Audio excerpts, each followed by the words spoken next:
This is the overall layout of the shrug. So all the motifs are joined together to form the neckline, this and the front part of the bodies. And this part is the sleeve. This is the sleeve opening, and these three motifs here, 16, 17, and 18, I call irregular motifs because it's based on the same pattern. The only difference is that it has a narrower side toward the waistline.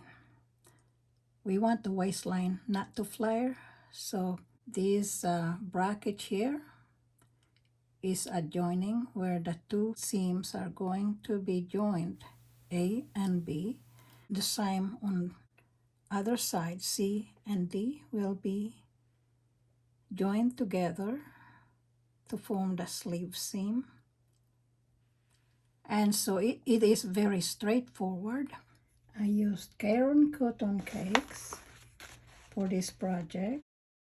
It's a DK yarn as far as I'm concerned because it's listed as size 4, but it is very thin, so I work it like it is a size number 3 thread or DK.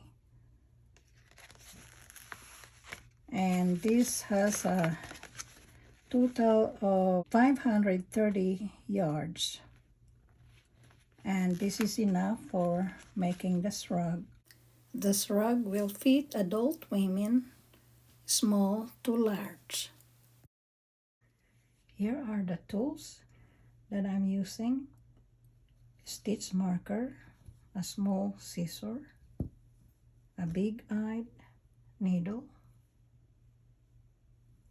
and a 3.25 millimeter crochet hook.